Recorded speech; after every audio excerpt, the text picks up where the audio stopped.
बिस्मिल्लाहिर्रहमानिर्रहीम। रब्बि इश्रह ली सदरी वयस्सिर ली अमरी वहलुल उक़दतम मिन लिसानी यफ़क़हू क़ौली। अस्सलाम वालेकुम, मेरा नाम है ज़ीशान उस्मानी। ये वीडियो बड़ी दुखी और तल्ख़ है आज की, और मुझे पूरी उम्मीद है कि इस वीडियो को डिलीट कर दिया जाएगा।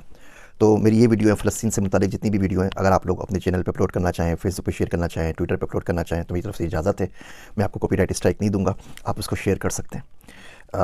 फ़लस्तीन के ऊपर रोना छोड़ दीजिए, कोई ज़रूरत नहीं है रोने की। फ़लस्तीन के ऊपर मातम करने की भी कोई ज़रूरत नहीं है।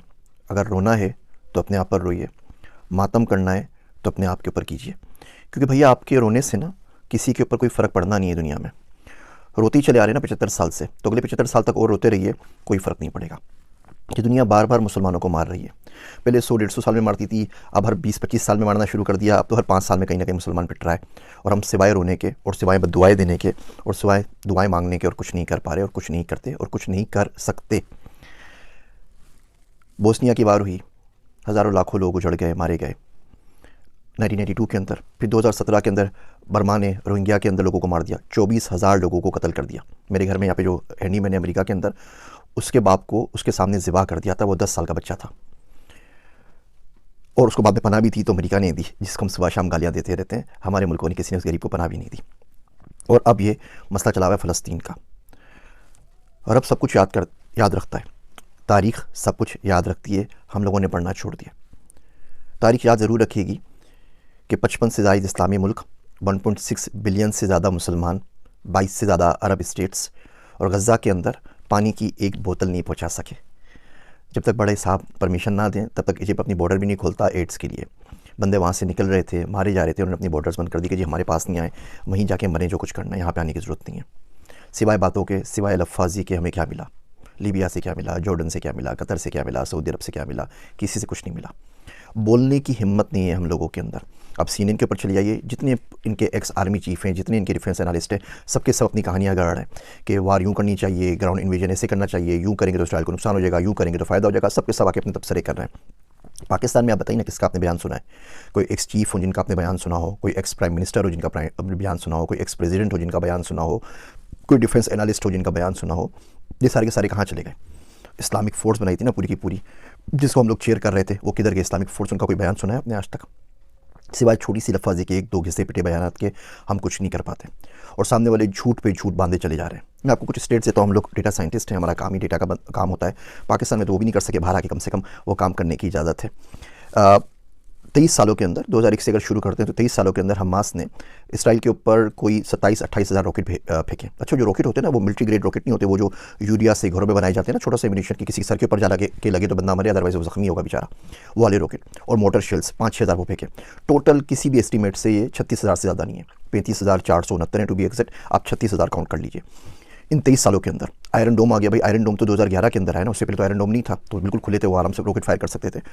इन 23 सालों में इन 36,000 रॉकेट्स ने 69 बंदों को मारा, 69 बंदों की डेथ हुई। अच्छा, उन 69 बंदों में तो इसराइली हर काउंट करते हैं, और आप देख लीजिए ऑनलाइन तमाम लिखा हुआ है। 2 गायें मर गई वो भी लिखा हुआ है, 2 बकरियां मर गई वो भी लिखा हुआ है, 2 बच्चे हलाक हुए वो भी लिखा हुआ है। इसमें भी 4 फ़लस्तीनी थे अपने, वो पता नहीं उस बॉर्डर के उस साइड पे क्या करें। 4 फ़लस्तीनी 69 में शामिल है, वो हलाक हुए तो बचे 65।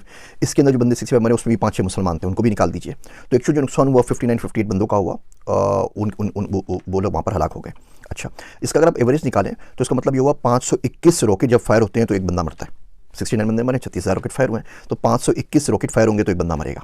अच्छा, ये तो 23 साल की हिस्ट्री चल रही है। उसके बाद क्या हुआ अचानक कि वो बोलते हैं कि जी हमास का एक रॉकेट फायर हुआ और गलती से घूम फिर के वो वापस आके अपने हॉस्पिटल पे गिर गया, हॉस्पिटल की पूरी बिल्डिंग तबाह हो गई और उसमें 500 बंदे एक साथ मर गए। तो ये कैसे हो सकता है कि 521 रॉकेट मिलकर एक बंदा मार रहे थे पिछले 23 सालों के अंदर, और एक रात अचानक एक रॉकेट फायर हुआ और इतना ज़बरदस्त रॉकेट बन गया, वो घर के यूरिया से बना हुआ, कि वो अपनी हॉस्पिटल पे लग गया और उससे 500 लोग मार दिए और हॉस्पिटल की पूरी बिल्डिंग जो है वो तबाह बर्बाद हो गई। और हम लोग ये एजेंडा बाय कर रहे हैं। आप CNN पे जाए, हर जगह बोलते हैं जी बिल्कुल इन्होंने अपने बंदों को खुद ही मारा है, ये खुद ही कत्ल हुए हैं और कातिल अपने खुद ही हैं, और हम ये बात मानने को तैयार हैं, क्योंकि हम इसके अलावा कुछ कर नहीं सकते। और ये बर्बदियत जो है ये चली जा रही है, और हम सिवाय बद्दुआएं मांगने कुछ नहीं कर रहे। 2 तरह के पाकिस्तान में लोग हो गए। एक वो लोग हैं जो झोलियाँ भर भर के बद्दुआएं दे रहे हैं।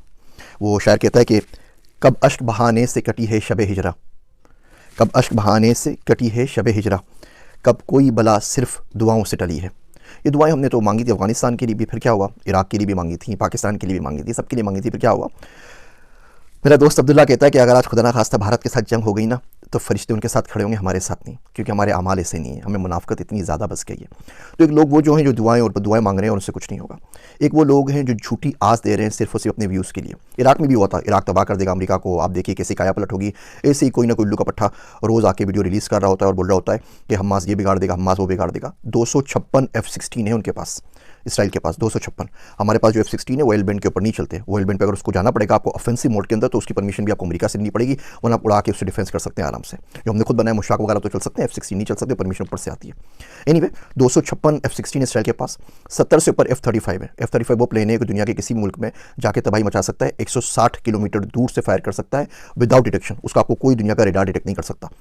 वो आए थे ना जब उसामा को मारने के लिए, तो कौन से रेडार ने आपको डिटेक्ट किया था? तो ये असल सूरत हाल है। वो बिल्कुल नेस्तो नाबूद करके चले जाएगा, दुनिया उसके साथ खड़ी हुई है और आप सिवाय अपनी लाशें दफनाने के कुछ नहीं कर सकते। और ये बद्दुआओं से काम नहीं चलता। अब करें तो करें क्या? ठीक है, देखिए पहली बात तो उस मुल्क में रहना क्यों है जो इतने कमज़ोर है? उस मुल्क में करना क्या है कि हम लोग 1.5 बिलियन 1.6 बिलियन मुसलमान मिलके एक पानी की बोतल गज़ा में नहीं पहुंचा सकें? मरते हुए बच्चों के पास उस मुल्क में रहना क्यों है? कुरान शरीफ में आता है ना, सूरह निसा में आप देखिए, फ़ीमा कुंतुम के तुम किस हाल में रहे हो, क्या करते रहे हो? तो लोग बोलेंगे अना मुस्तफ़ीना फिल अर्द, हम तो ज़मीन में बहुत कमज़ोर बना दिए गए थे। तो फरिश्ते मारेंगे, बोलेंगे अल्लाह की ज़मीन वसी नहीं थी, कहीं निकल जाते। तो अगर आप मुल्कों में कमज़ोर हो गए जहाँ पे आपको बात करने की परमिशन नहीं है, जहाँ बोल नहीं सकते, तो किसी और मुल्क में चले जाइए, बात तो कर सकें ना। अब यहाँ राशिदा तालिब है, मिशिगन की जो कांग्रेस वूमेन है, वो एक बंदी ने अन्नी मचाई हुई ना, पूरे मुल्क के ऊपर भारी पड़ गई है, बोल बोल के पूरा मीडिया पागल हो गया, वो कुछ नहीं कर सकते क्योंकि वो अमेरिका में बैठी हुई है। यही राशिदा तालिब अगर पाकिस्तान में होती ना, तो आफिया सिद्दीकी की तरह आपके अपने बंदे उसको भर के गाड़ी में लोड करके भेजते थे कि भाई इसको भी ले जाए, और बाद में फिर मातम करते रहते कि हमारी बच्ची ले गए, हमारी बच्ची ले गए, हमारी बेटी ले गए, हमारी बहू ले गए, हमारी पाकिस्तान की तुख्तर ले गए, सारी बकवास कर रहे हो। तो खुद दे देते हैं। लाल मस्जिद का वाक़या हुआ था ना, तो हम में से कितने बाहर निकले थे? वो तो अपनी घर के अंदर मस्जिद है ना, इस्लामाबाद के अंदर, वहाँ भी गोलियों की बरसात हो गई थी। और ऐसे वाक़यात होते रहते हैं, कभी कोई वाक़या होता है, कभी कोई वाक़या होता है, कभी कोई वाक़या होता है, सारे वाक़यात हमारे पास होते रहते हैं और उसकी सुनगन कुछ नहीं होती। तो इस मुल्क से बाहर निकले। मर्द का हथियार पैसा है, मर्द का जो जेवर होता है वो हथियार होता है, और आज का जो हथियार है वो पैसा है, पैसे से बड़ा नहीं है। तो किसी ऐसे मुल्क में चलिए या कुछ पैसा कमा सकें ना, ताकि किसी गरीब की डोनेशन कर सकें, किसी की मदद कर सकें, कुछ ना कुछ तो उसके लिए कर सकें। आपके पास पाकिस्तान में फ़लस्तीन के एम्बेसडर मौजूद हैं, जिस मुल्क में वहाँ पे रहते होते हैं, उनसे आगे पूछ लीजिए हाउ वी कैन हेल्प। कोई फ़लस्तीन का बंदा होगा, कोई रेस्टोरेंट होगा, आप पूछ लीजिए मेट भेजना तो मैं किस तरह एड कर सकता हूँ। पढ़ना शुरू करें, देखना शुरू करें, सुनना शुरू करें, क्योंकि ये जो लोग आज चुप सादे बैठे हुए हैं, कल यही आपके पास आएंगे, मैं क्या लफ्ज़ यूज़ करूँ इन लोगों के लिए, और आके आपसे वोट की भीख मांगेंगे इस्लाम के नाम के ऊपर। कौन सा इस्लाम है भैया और कहाँ का इस्लाम है? पैसा एक दीन बचा है, IMF खुदा है दुनिया का, हम उसको फॉलो कर रहे होते हैं। ये मुनाफ़िक़त की बातें बिल्कुल भी नहीं करनी चाहिए। मुल्क से बाहर आइए, पढ़िए, पढ़ने से रिस्क कमाइए, पैसा हासिल कीजिए, रिसोर्सेज हासिल कीजिए। ये राशिद तालिब एक है ना, अगर ये 100 होती ना अमेरिका के अंदर, तो आज ये सूरत हाल नहीं होती। हम अपने बच्चों को क्यों नहीं भेजते हुकूमतों के अंदर? हम अपने बच्चों को इलेक्शन क्यों नहीं लड़ाते उन पावरफुल मुल्कों के अंदर जिनकी कहने से कुछ हो जाता है? हम अपने बच्चों को तमाम चीज़ें, नई चीज़ें, टेक्नोलॉजी क्यों नहीं सिखाते? पाकिस्तान का मैं आपको हाल बताऊं, तलमूद इसराइल की किताब है। मैंने किसी ज़माने के अंदर वो इसराइली ज़ुबान सीखने की बड़ी कोशिश की थी, कुछ किताबें वगैरह मंगवाई थी, तो एक्सपीरियंस हुआ। तो पता चला कि तलमूद जो इसराइलियों की जो मजहबी किताबें मुझे पढ़ने का शौक था, पाकिस्तान मंगवाई जाए, वो अरबी के अंदर शायर हुई थी कतर से। वो किताबें मंगवाई, कुछ और किताबें मंगवाई, वो चित्तर पार्क में मुफ्ती सईद साहब की लाइब्रेरी है, वहाँ पे मौजूद है, आप लोग जाके पढ़ सकते हैं।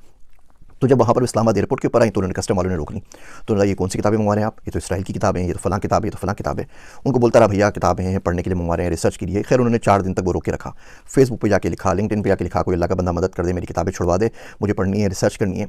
अलगर्ज वहाँ पे गया, 7,69,000 रुपये उनकी फ़ीस भरी, चालान भरी, पता नहीं कौन कौन सी फ़ीस थी, रिश्वत ये भी नहीं पूछा। वो किताबें छुड़वा के लेकर आया और चित्तर पार्क में मुफ्ती सईद साहब की लाइब्रेरी में रखवा दी कि कोई बंदा अगर पढ़ना चाहे तो पढ़ लीजिए। इसी तरीके से एक दफ़े किताब मंगवाई, उसमें इसराइल का नक्शा था, तो हमारे कस्टम हुकाम ने उसको रोक लिया। बोला नहीं ये किताब तो नहीं, आप किस चक्करों में लगे हुए? मैं कहा यार भैया पढ़ रहा हूँ, मुल्क के बारे में जानना चाहता हूँ, जा तो सकता नहीं पाकिस्तानी पासपोर्ट के ऊपर, कम से कम समझने तो दो, पढ़ने भी दो, वो परमिशन नहीं मिली। इवन इंडिया से कुछ किताबें मंगवाई, वो आज तक नहीं मिल सकी, कस्टम्स ने रोक ली। या अमेरिका में मिल जाती। ये देखिए ये नक्शा लगा हुआ है इंडिया का, ये पुराना नक्शा लगा हुआ है। मैं जा रहा था कि किस तरीके से इंडिया को पढ़ूँ, इंडिया का मुझे बड़ा शौक है और बड़ी ख्वाहिश है जाके विजिट भी करूँ। वहाँ से इन्विटेशंस भी आए हुए टॉक के लिए और बातचीत करने के लिए। उनके बोर्ड ने रब्ता भी किया था कि आप हमारे बच्चों के लिए 5वीं क्लास की बुक लिख दीजिए। मैं कहा भैया लिख तो दूँगा AI के ऊपर बुक, लेकिन उसके बाद पाकिस्तान नहीं जा सकूँगा, मार डालेंगे, तो बहुत बहुत माजरत। तो ये नक्शा पाकिस्तान नहीं आ सका, बहुत कोशिश की, बहुत ट्राई की कि आ जाए। कस्टम ने बोला कि आप किन चक्करों में लगे हैं भैया, पागल हैं क्या, उठाए जाएंगे, क्या कर रहे हैं? तो हम लोगों ने पढ़ना नहीं है। इसराइल 5.6% अपने बजट का, GDP का रिसर्च पे खर्च करता है, दुनिया में सबसे ज़्यादा खर्च करता है। हम पाकिस्तान में 0.01% भी खर्च नहीं करते। कोई कदर हमारी है नहीं वहाँ पर। तो जिस मुल्क में आप रिसर्च नहीं कर सकें, जिस मुल्क में आप बोल नहीं सकें, कुछ कर नहीं सकें, उसमें करना क्या है? इन वीडियोस के बाद फेसबुक भाई साहब ने मेरे बैन कर दिया है, पेज डिलीशन के लिए मार्क कर दिया है। वो कह रहे हैं 30 दिन में डिलीट कर देंगे, आपने हमारी पॉलिसी को वायलेट किया है। उन्होंने एड अकाउंट भी बंद कर दिया है, तो उसकी वजह से हमारा गुफ्तगू भी सफ़र कर रहा है। अब बाकी चीज़ें भी जो एड थे वो भी सफ़र कर रहे हैं। लिंक्डइन ने भी वार्निंग दे दी है, यूट्यूब भी पता नहीं कितने दिन बर्दाश्त करता है, उसके बाद ये भी बंद कर देगा। तो आप इसको शेयर करना चाहें तो मुझे कोई इतराज़ नहीं है, मैं आपको कॉपीराइट स्ट्राइक नहीं दूंगा। लेकिन भैया ये अलमिया है। अब आप बताइए इसमें आपके और मेरे रोने से क्या हो जाएगा? हाँ, रो के दुआ मांगे, उससे इंशाल्लाह ताला अल्लाह हो सकता है कोई सबील करे और आपके दिल में डाल दे कि इंसान का बच्चा कैसे बनना है और दुनिया के अंदर पावर कैसे हासिल करनी है, दुनिया के अंदर रिसोर्सेज कैसे हासिल करनी है। वो पर्सनल फाइनेंस पे आपको मैं किस्से बनाऊंगा तो आपको दिखाऊंगा कि आप गुर्बत को तोड़ के मिलियनेयर कम से कम बनने की कोशिश कैसे कर सकते हैं। वादा तो नहीं, लेकिन कोशिश कैसे कर सकते हैं। भैया पढ़ना शुरू करें, लोगों को देखना शुरू करें कौन क्या बोल रहा है और क्या नहीं बोल रहा, और इसको याद रखिए।